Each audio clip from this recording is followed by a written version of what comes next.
es licenciada en Derecho por la Facultad de Derecho de la UNAM y ha obtenido 2 especialidades, una en Derecho Constitucional y Administrativo y otra en Derecho Constitucional y Ciencia Política, ambas realizadas en la División de Estudios de Posgrado de la Facultad de Derecho de la UNAM.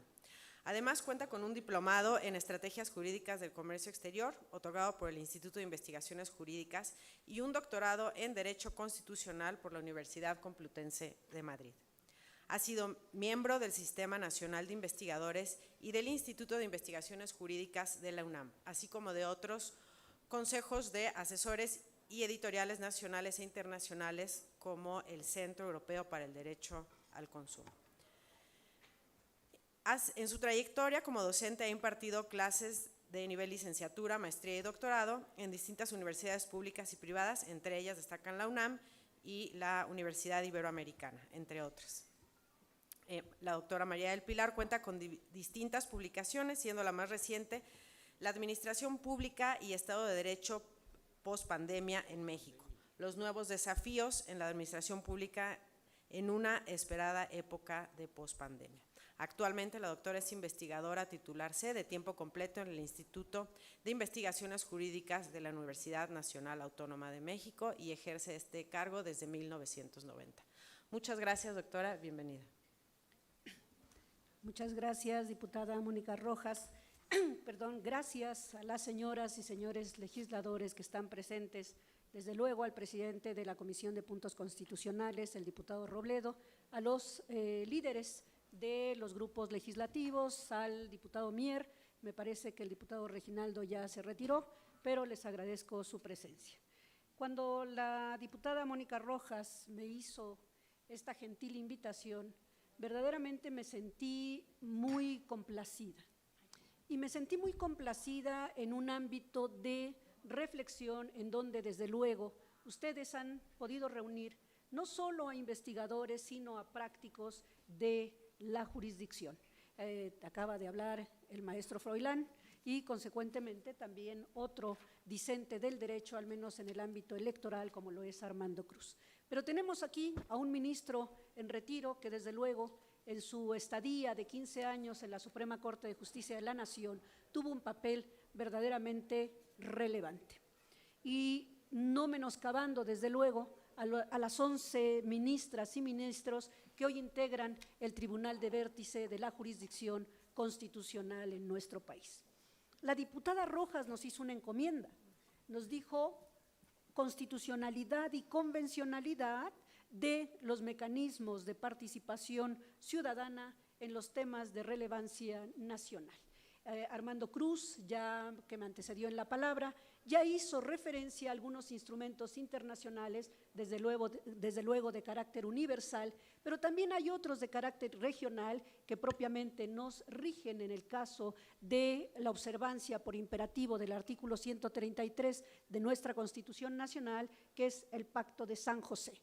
Sería por demás tedioso decirles los artículos porque no se trata de una clase ni mucho menos, y consecuente desde el ámbito de la convencionalidad universal como de la regional existen una serie de disposiciones que, reitero, se convierten en derecho de obligatoria observancia por imperativo de ese artículo 133 de la Constitución. ¿Cuáles son esta panorámica o esta visión de carácter no solo académica, sino también práctica? Porque lo teórico no vale si no tiene su referente en la práctica. En la mayor parte de los países hoy en día hemos transitado hacia una tricotomía respecto de la participación o la concreción, por mejor decir, de los derechos políticos. No solo de los derechos políticos en su dimensión propiamente de manifestación, reunión, petición, entre otros, sino también de los derechos políticos en su vertiente propiamente electoral a través del sufragio propiamente pasivo, activo y desde luego de la participación ciudadana. Precisamente de eso se trata esta reunión, de poder concitar soluciones de continuidad en relación con un estudio, con un sondeo que el grupo legislativo de Morena está realizando en relación con una eventual reforma constitucional que pueda hacer que el sistema constitucional mexicano transite hacia un ejercicio mucho más democrático en relación con la elección de los integrantes de la Suprema Corte de Justicia de la Nación. Consecuentemente, en esto también hay una lógica sistémica respecto de los procesos que se tienen que agotar.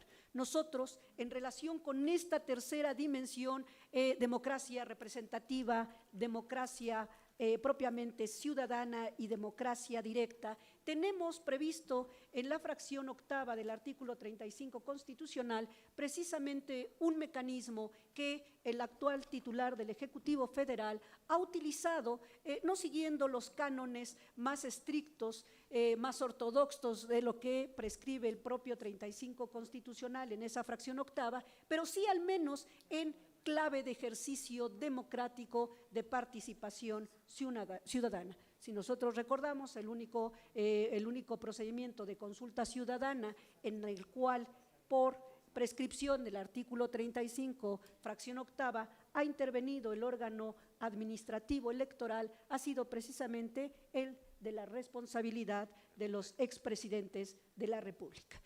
Fue una consulta popular que todos los que estamos aquí reunidos y que nos están siguiendo en Facebook saben perfectamente bien que no llevó a buen término. Y precisamente no llegó a buen término porque los estándares que el 35 constitucional determina es en relación con, para que se haga obligatoria la consulta hacia los órganos del Estado, es de un 40% sobre la lista, el total de la lista nominal de electores. Si la lista nominal de electores ahora mismo, al cierre precisamente de mayo del 2023, conforme a la numeralia que arroja el Instituto Nacional Electoral, es de casi 96 millones de ciudadanas y ciudadanos, consecuentemente el 40% más menos, diputado Robledo, son 36 millones de mexicanos.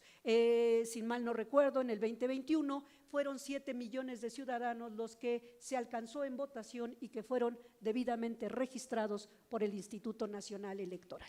Consecuentemente, en esta lógica sistémica tendría yo que decir que esta soberanía tendría que poner o abrir, conforme a los sujetos legitimados, una consulta popular.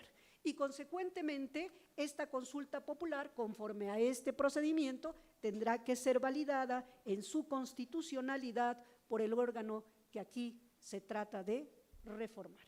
Y entonces, no me corresponde a mí, ¿verdad?, en esta química de lo que implica la técnica legislativa, pero obviamente es un impasse en el cual se tiene que pensar. Consecuentemente, este es el primer momento. ¿Contamos con una democracia participativa? Claro que contamos con una democracia participativa. Y consecuentemente, en la lógica numérica, ahí pongo una primera cautela.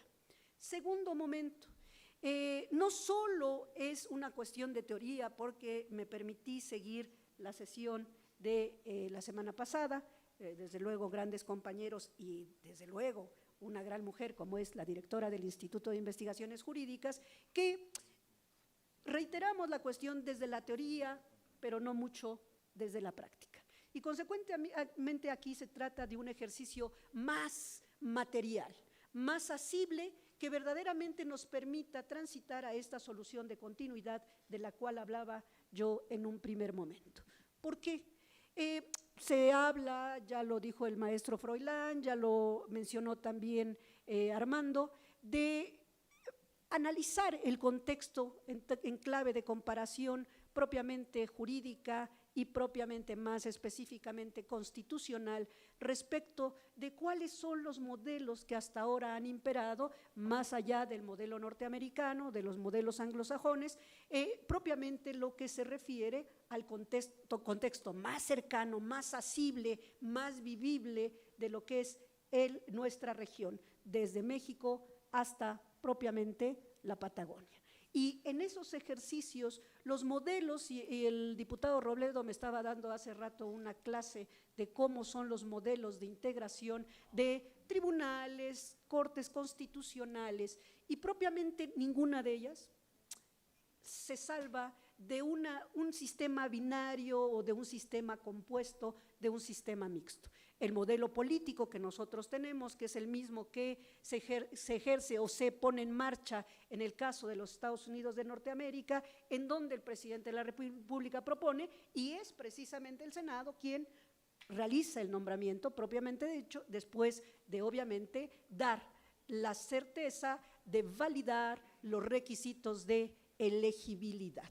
El modelo propiamente inglés que también surte de la misma manera. Hay otros modelos que de manera propiamente sincrética suman no solo el de órganos políticos de representación democrática, que propiamente son el titular del Ejecutivo, con coparticipación de la Cámara Alta por lo regular, con otros nombramientos que se dicen de carácter directo. ¿Qué quiere decir esto de designación directa? Que en la eventualidad, más allá que un número de los integrantes de estos órganos de jurisdicción de vértice son designados, también hay otros números que le corresponden designar de manera directa, valga la redundancia, al presidente de la República. Puede ser un ministro a la Cámara de Diputados, un ministro a la Cámara de Senadores, e incluso se contempla la participación del propio órgano constitucional como el de jurisdicción de legalidad. Consecuentemente, no hay una cuestión polémica, al contrario, hasta ahora es un tema pacífico respecto de cómo lo integramos. Este es el segundo planteamiento que quiero hacer. Tercer planteamiento. Si tuviésemos que poner en la báscula, pensemos que el centro es la báscula, al Poder Judicial Federal, la evaluación tendría que ser un poco, tendría yo que decir, en los extremos, en el extremo del doctor Froilán y en el extremo de Armando Hernández, que es el otro extremo. ¿Por qué digo en los extremos? Porque Armando hablaba de ideología. Yo creo que este tema es más partidización de los nombramientos más que ideologización de su nombramiento. Yo tengo una ideología, esto es, una visión de cómo se debe transformar este país, y en eso comulgo con la expresión transformación. Pero en la otra parte de la partidización, a mí me hubiese gustado que estuvieran los otros, the others, ¿no? Los otros partidos que propiamente pudiesen compartir a toda esta pléyade de académicos y de prácticos de la jurisdicción, porque de otra manera no transitamos hacia esa solución. ¿Hacen bien, hacen mal? Hombre, hasta ahora, cuando me gustó este discurso, Armando, no de constitucionalidad, sino más de un órgano tuitivo de derechos humanos, y me gustó, porque la verdad es que el avance, y tengo que reconocer, no porque lo quiera y lo admire, sino porque es también mi amigo a José Ramón, esta apertura hacia una doctrina de la jurisdicción constitucional y el quehacer que los tribunales constitucionales tienen que hacer con una serie de conceptos, con una serie de integración, propiamente interpretación, asignación de derechos. Esta pluridisciplinariedad que arribó con un pensamiento que es el de Cosío, verdaderamente también alertó a los otros ministros en una visión lineal y conservadora que estábamos de cara a nuevos retos de lo que implica precisamente no solo la defensa de la supremacía constitucional, si es que eso existe, sino además de cara a la defensa de la sustantividad de los derechos de todas las naturalezas. Yo veo sentencias, porque fíjense que yo sí veo el pleno en vivo. Hasta me echo la repetición si se puede, ¿no? No aprendo mucho, pero bueno, lo hago. Y consecuentemente, yo me entero de lo que hace la Corte. A veces no estoy de acuerdo. Hay un lenguaje un tanto críptico que no sé de dónde lo sacaron, que si la porción normativa, que si el régimen de transitoriedad, y dice uno, ¿qué no son artículos transitorios los que saben técnica legislativa, no? No lo sé. Hay cosas que no me agradan, pero hasta ahora yo he visto una acción o una actividad y un actuar de las y los ministros que verdaderamente, repito, salvo algunas reservas de sentencias, o tengo que decir, y soy honesta, quien me conoce sabe que así soy, a veces hay ministras y ministros que son lectores de sentencias, que no debaten, que verdaderamente no echan hacia adelante. No me gustaría citar nombres.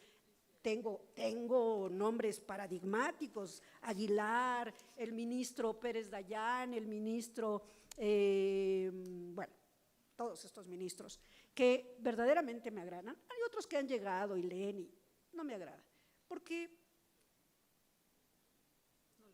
me reservo.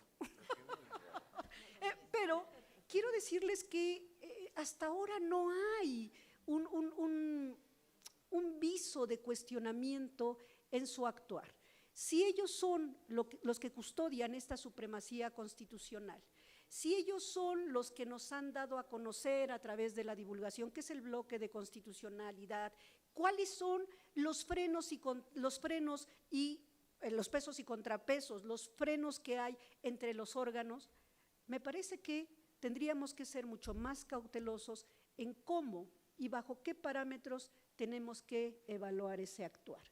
Pero también tendría yo que decir que en la lógica de lo que en toda nuestra región se hace, no hay, tendría yo que decir, de mi parte y de quienes también compartimos esta visión del Poder Judicial Federal, que los 11 ministros sería un tema, y paso al cuarto bloque, sería un tema quizá, y lo pongo entre comillas, con la salvedad de vulneración a derechos, como lo ha hecho saber el maestro Froilán, de vulneración a derechos, sería fácil relativamente transitar hacia una elección universal para la integración de la Suprema Corte. Pero transitar hacia la votación de 2.700 integrantes, jueces y magistrados, a través de sufragio universal, lo veo ni en su progresividad, ni en su sucesividad, verdaderamente difícil. Y en esta tricotomía que desde la gloriosa Revolución Inglesa de 1688 se reivindicó en favor de un órgano que desde siempre ha sido un órgano de designación por órganos políticos, que es la idoneidad, la autonomía, la independencia y la inamovilidad. Que esta tricotomía o esta trilogía, como ustedes le quieran decir, verdaderamente conforma la sustantividad del estatuto de los ministros y ministras que hasta ahora integran el Poder Judicial de la Federación. Y paso, casi para terminar, porque no me gusta ser abusiva, si lo soy, por favor me lo dicen, es la quinta parte. Sí, he escuchado con reiteración que se invoca el señor diputado Robledo esta expresión que no es baladí, que no es desde luego insustancial, de no hay nada que no se pueda tocar en la Constitución, todo absolutamente se toca. Y yo que en el precámbrico de mi vida fui becaria del doctor Jorge Carpizo, aprendí una doctrina constitucional que era esto de las cláusulas de intangibilidad, de las cláusulas pétreas. Pues en nuestra Constitución no las hay, y esa es una verdad. Consecuentemente, tendría que suscribir el dicho de Ferrajoli de no hay nada que no se pueda tocar, todo se puede tocar. Y también suscribiría a otro doctrinario que es más sociólogo, que es Duverger. Y Duverger decía que esto que traemos aquí a este foro, la elección universal, popular, porque la soberanía reside esencial y originariamente en el pueblo. Pero hombre, por desgracia, la complejidad poblacional, la complejidad humana de este pueblo mexicano, que nada más cité 95, casi 96 millones en la lista nominal de electores. Obviamente, el padrón electoral se incrementa numéricamente. Consecuentemente, sí, yo hablé de práctica. El modelo boliviano, que es el que tenemos más a la mano, que vio la luz con la Constitución propiamente moralista de Evo Morales, me quiero referir, de 2009 y que se puso por primera vez en operación en el año 2011. No deja exenta la participación ni de la Asamblea Nacional Pluricultural, ni tampoco deja al lado a otros órganos como lo es el órgano electoral pluricultural, ni tampoco al Tribunal Electoral Pluricultural Plurinacional. No los deja afuera. Otra vez volvemos a labrar sobre un sistema que tiene fases de postulación, que tiene fases de preselección y que tiene la última fase, que es la de votación. Consecuentemente, no, claro que existe, pero cuidado con lo que deseamos, porque se puede convertir en una realidad. Y esa realidad puede ser verdaderamente distópica. Y, consecuentemente, yo lo que le pido a las y los integrantes de esta soberanía es que, así como nos han invitado a su casa para poder expresar lo que desde nuestro solio de la academia, de nuestra formación, de nuestra percepción, de nuestra convicción y desde luego lo que no haríamos, creo yo, sería venir a la complacencia. No lo haríamos por una cuestión de ética académica, de ética personal. Consecuentemente, invítenos a los que ustedes gusten, porque esto es, como dirían los oncólogos, opérate con quien quieras, pero opérate porque esto mata. Exactamente igual, a quienes ustedes quieran, porque de otra manera, si no evaluamos con conocimiento de causa, sin complacencia, sin bad feelings, ¿no? Entonces, no lo vamos a hacer bien. Y en esto, esta parte de nuestra democracia, de la democracia ciudadana, de esta democracia que en el día a día, como la justicia cotidiana, la vivimos cada uno de nosotros sin filiación partidaria, verdaderamente está en juego. El 35 hay que operacionarlo otra vez, pero con mucha, mucha responsabilidad. Les agradezco infinitamente. Muchas gracias, doctora Pilar Hernández, por el diálogo franco y directo. Secretaria, por favor, presente al siguiente ponente.